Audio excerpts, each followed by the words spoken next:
The hum of the Providence Municipal Court was a familiar sound, a mix of nervous coughs, shuffling papers, and the low murmur of lives hanging in the balance over traffic violations and city ordinances. But on this day, that hum was about to be shattered by the smallest of gestures. A young woman named Maria Sanchez stood before Judge Frank Caprio, her shoulders squared and her jaw set like stone, a silent defiance radiating from her. She was here for a mountain of unpaid parking tickets, and from the moment she stepped forward, she seemed determined to show the world she needed no one's pity. But in the front row her 7-year-old daughter sat watching, and it was this little girl's hand shooting up into the air that would stop the entire court in its tracks and unravel a secret that would make the defendant break down completely. Maria approached the podium, her worn-out sneakers squeaking softly on the polished floor. She wasn't dressed for sympathy. She wore a simple faded hoodie and jeans, her dark hair pulled back in a tight, no-nonsense ponytail. She looked exhausted, with dark circles under her eyes that told a story of sleepless nights and endless worry, but her expression was a mask of hardened indifference. Judge Caprio, peering over his glasses, reviewed the file in front of him. The stack of papers was unusually thick. "Maria Sanchez," he began, his voice calm and measured as always. "Ma'am, I'm looking at a record here. 12 unpaid parking tickets, totaling over $1,000 in fines. That's a significant amount. Can you tell me what's going on here?" Maria clutched the podium, her knuckles turning white. "I got the tickets," she said, her voice flat, almost robotic. "I haven't paid them." The courtroom audience shifted. Her tone was borderline disrespectful, lacking the usual deference or explanation Judge Caprio received. It was a simple statement of fact, offered with no apology. Judge Caprio leaned forward slightly, his eyes softening with curiosity rather than annoyance. "Well, I can see that, ma'am. The question is why? Were the tickets issued in error? Is there a reason you've let them accumulate to this point?" Maria took a short, sharp breath. "I work. I park where I can. Sometimes I don't have time to feed the meter. It is what it is." A murmur went through the gallery. The sheer dismissiveness of her answer was shocking. It sounded like someone who simply didn't care about the law. But Judge Caprio saw something else. He saw the flicker of panic in her eyes, the slight tremor in her hands. This wasn't arrogance. This was a wall, a fortress built to hide something deep inside. If you're watching this and you can already sense there's more to this story than meets the eye, hit that like button and subscribe to Judge Stories YT, because you are absolutely right. "It is what it is," Judge Caprio repeated slowly, letting the words hang in the air. "Ma'am, this court operates on rules, but it also operates on understanding. If you don't give me anything to understand, I have no choice but to follow the letter of the law, and that would mean a $1,000 fine, payable today, or we will have to suspend your license." Maria's composure cracked for just a second. Her eyes widened, the fear she was trying so hard to suppress finally breaking through. Suspending her license. That was a death sentence. How would she get to her job? How would she... She swallowed hard, the wall of indifference going back up almost immediately. "Fine," she whispered, the word barely audible.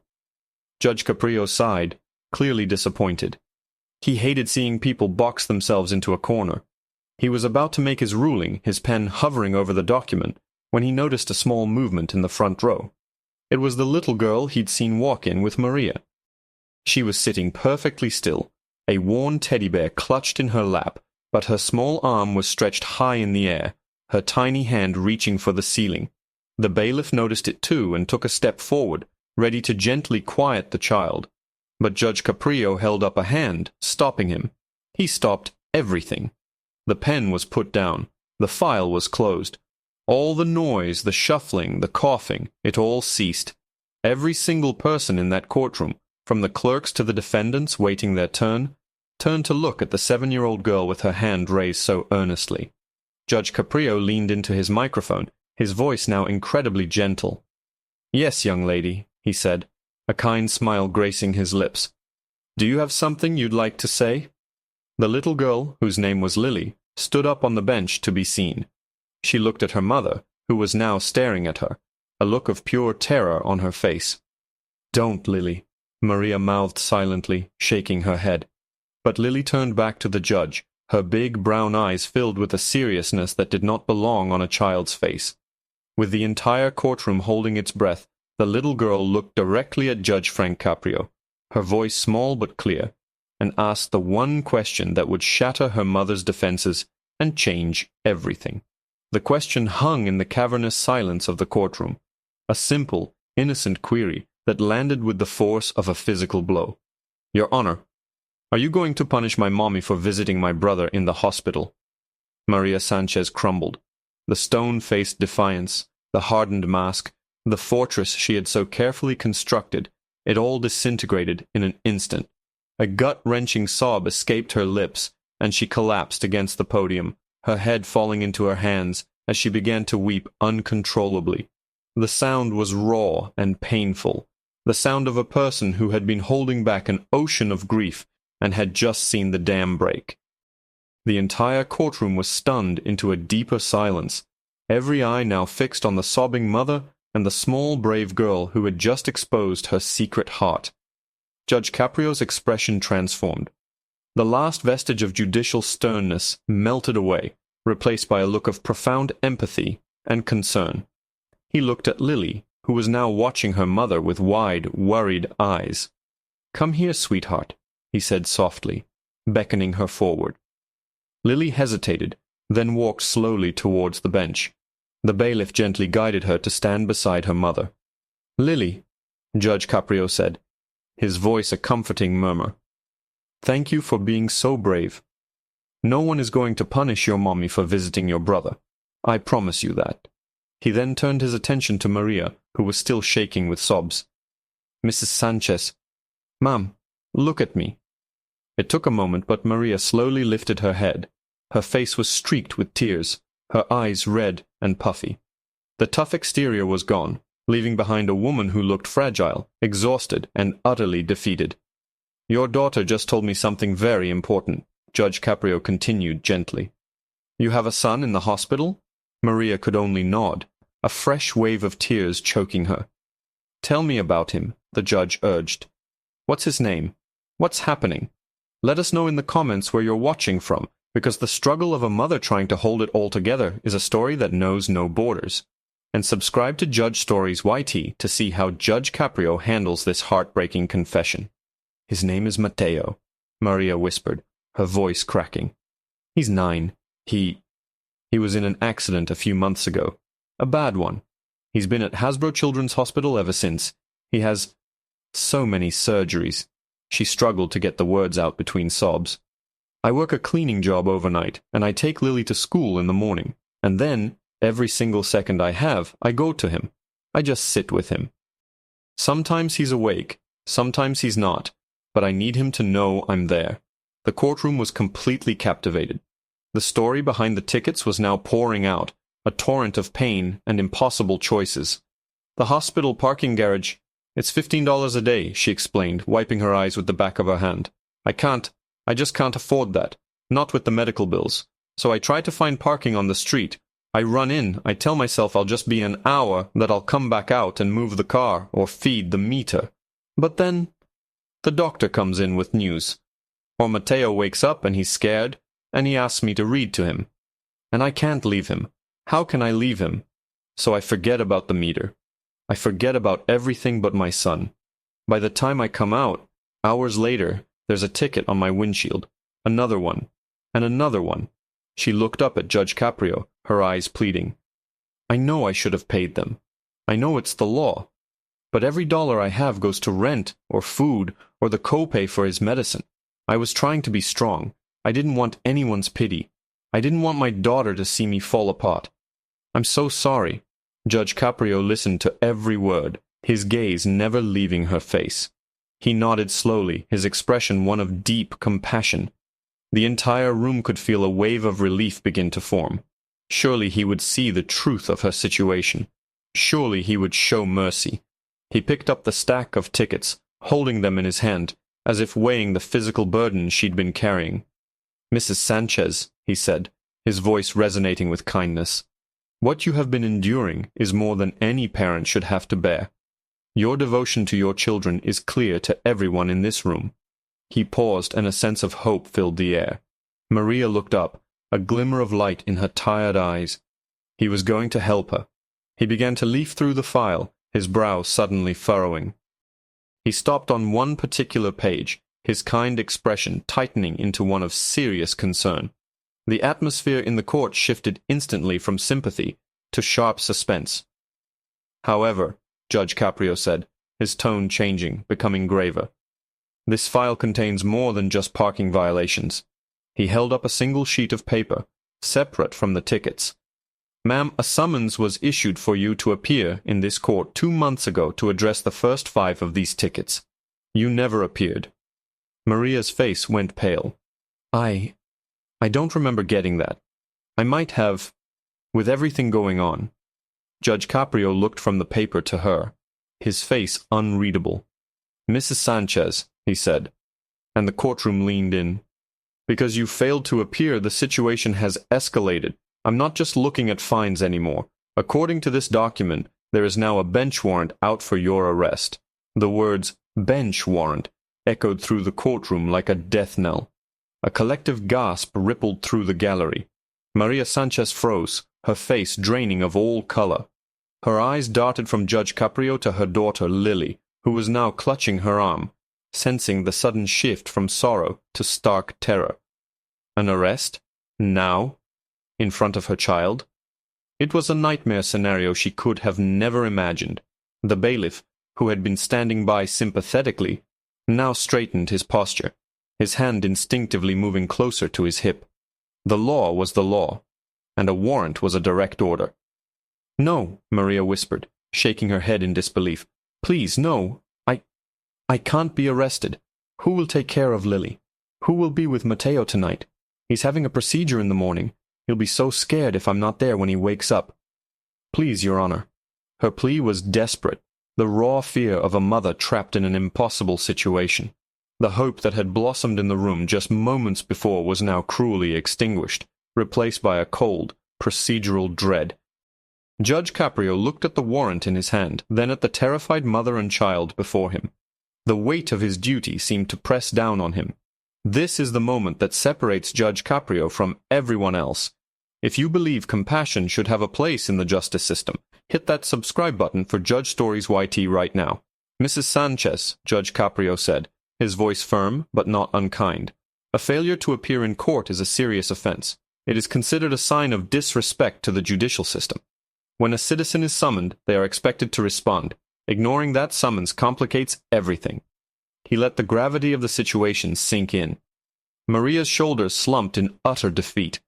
She had been so consumed by her son's health crisis, so focused on surviving day to day, that a piece of mail, a single court summons, had likely been lost in the chaos of her life. A simple, understandable oversight was now threatening to tear her family apart. She wasn't a criminal. She was a mother drowning in circumstance, and now the system was about to pull her under completely. Judge Caprio looked over the bench at the court clerk. "Inspector Quinn," he called out, his voice carrying a new authority. The chief inspector of the court, a veteran officer with a stern but fair reputation, stood at attention. "Inspector, would you please verify the status of this warrant?" Inspector Quinn walked over, took the document, and examined it under the light. The courtroom held its breath. This was it. The procedural gears were turning. Maria squeezed Lily's hand so tightly, her knuckles were white. She was preparing herself for the worst, bracing for the humiliation of being handcuffed in front of her daughter. After a long, tense moment, Inspector Quinn looked up. "The warrant is active and valid, Your Honor," he confirmed, his voice leaving no room for doubt. A quiet sob escaped Maria's lips. This was really happening.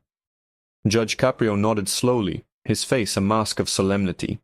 He looked at the bailiff, then at Maria, then down at Lily, who was now burying her face in her mother's side, starting to cry.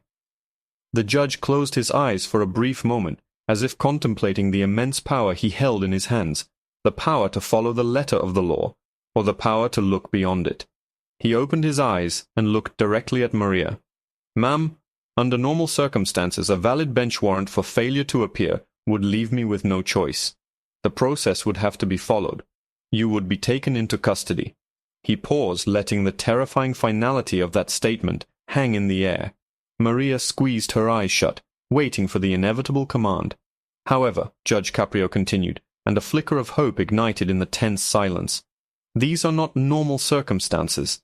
He stood up from his chair, a rare move that commanded the absolute attention of everyone present. He was no longer just a judge behind a bench. He was a man making a stand. "The purpose of this court is not merely to punish, but to seek justice. And justice," he declared, his voice rising with passion, "must be tempered with mercy. Justice must have eyes to see the human being standing before it. I see a mother who has been pushed to the absolute limit. I see a woman who made a mistake not out of defiance, but out of desperation and love for her children." He turned to Inspector Quinn. "Inspector, I am using my judicial discretion." He spoke with immense authority. "This warrant was issued by this court, and it will be dealt with by this court right now." He then turned back to Maria, his expression one of complete seriousness. "Mrs. Sanchez, I am going to make a decision, but it requires one more thing.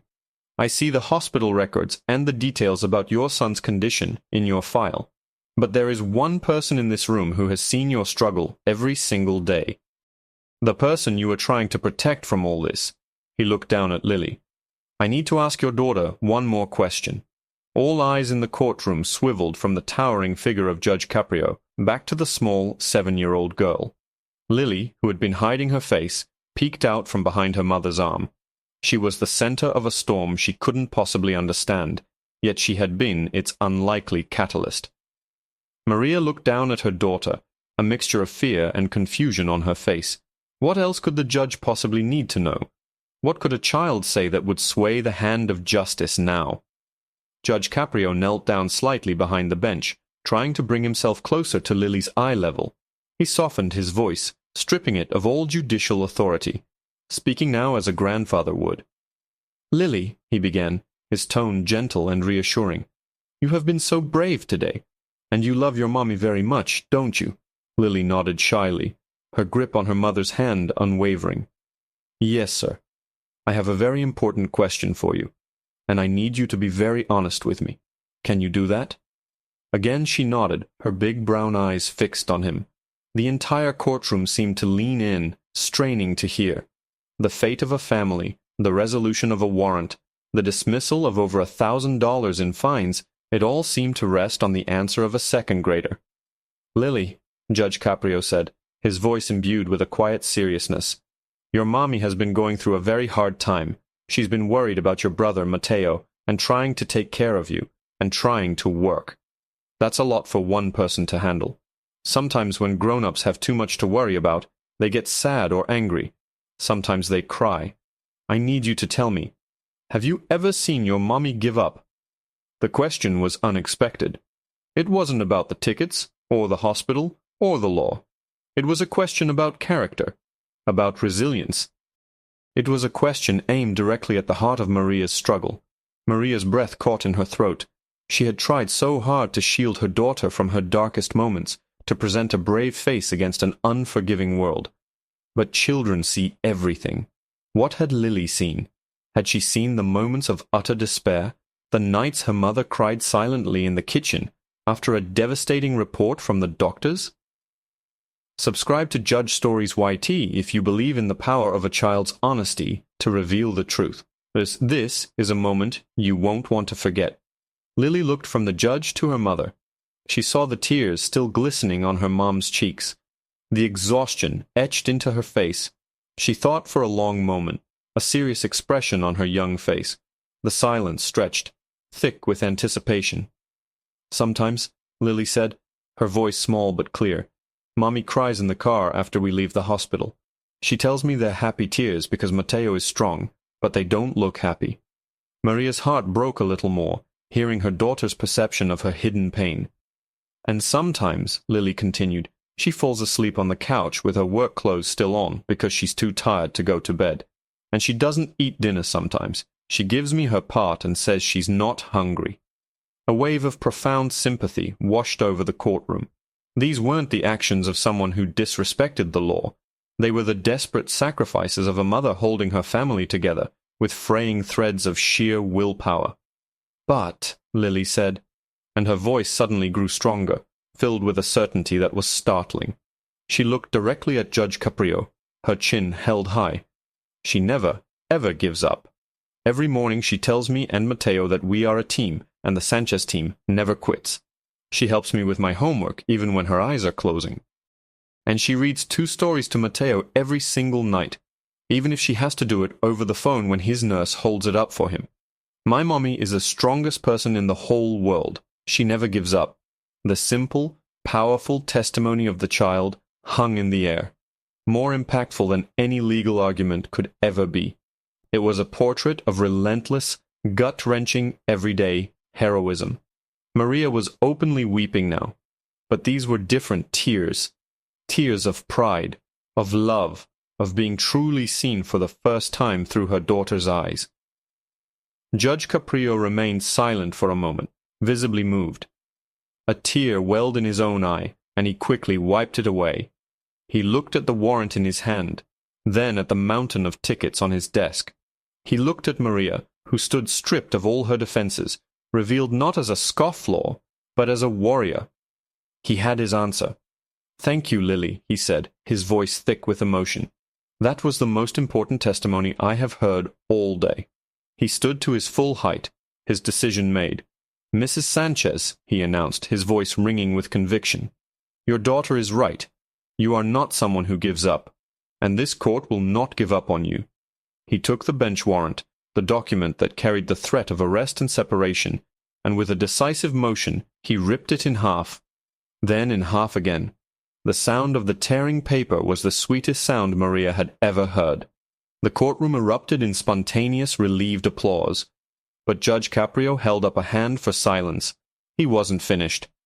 "As for these tickets," he said, gesturing to the stack of violations, "they represent every time you chose your son's bedside over a parking meter.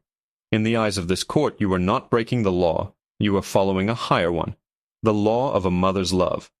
He gathered all 12 tickets together into a neat pile.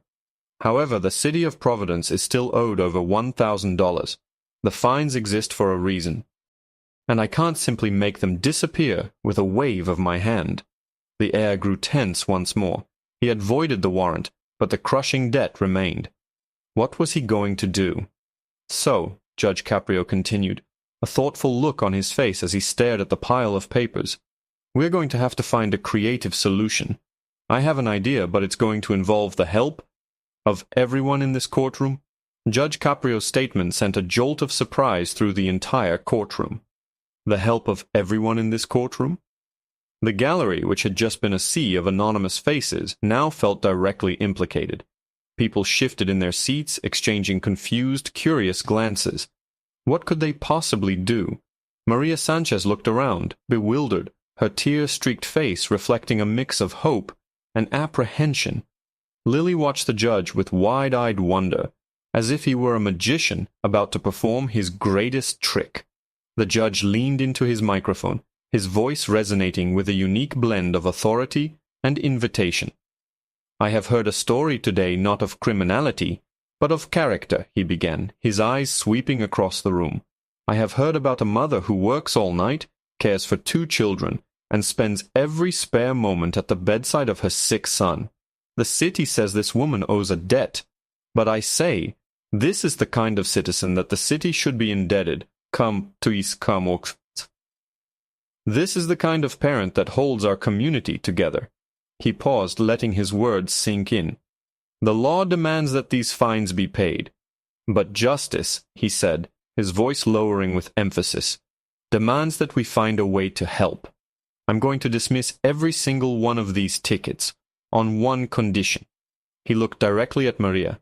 "The condition is that you accept the help you so clearly deserve." Then he turned his attention to the crowd.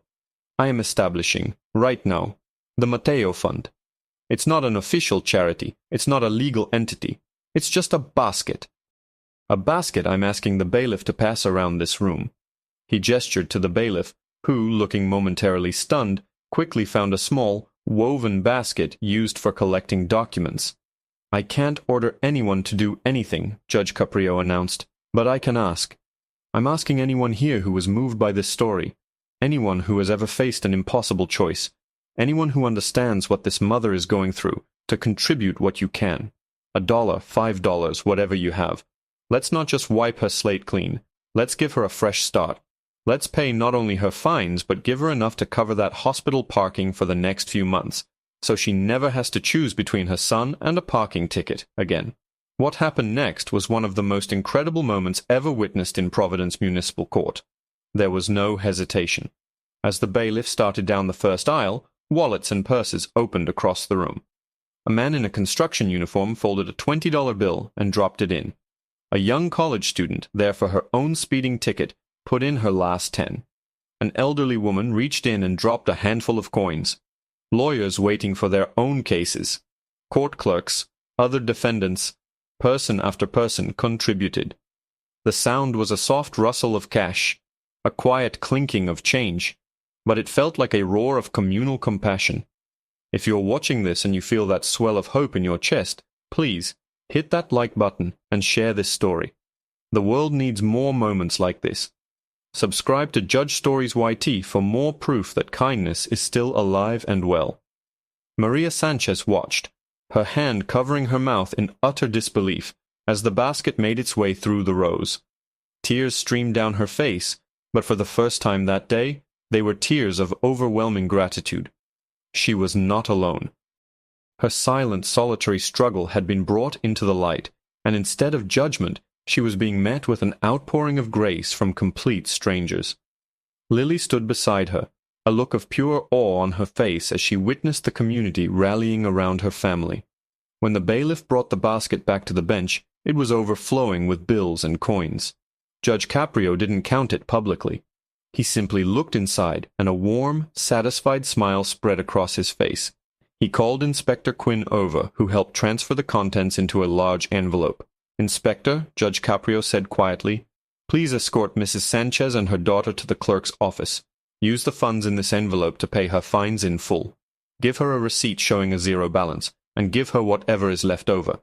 Let's just say the fund was a success." He looked at Maria. "Ma'am, your debt is paid. The warrant is gone. Your slate is clean." Then he did one last thing. He came down from the bench, walked over to Maria, and took her hand. "You are a remarkable mother," he said, his voice full of respect. "Go be with your son. And don't you ever for 1 second think you are alone." He then knelt down to Lily. "And you," he said, tapping her nose gently. "You keep reminding your mom she's the strongest person in the world, because you are absolutely right." As Maria and Lily walked out of the courtroom, guided by the smiling inspector, the entire room once again broke into applause, not for the judge, but for them. Maria's story reminds us that behind every violation, there is a human story. And while the law must be blind, justice should never be. Judge Caprio didn't just dismiss some tickets, he restored a woman's faith in humanity and showed a courtroom full of people the incredible power of a community coming together. What would you have done if you were in that courtroom? Let us know in the comments. And don't forget to subscribe to Judge Stories YT for more incredible moments that prove compassion is the highest form of justice.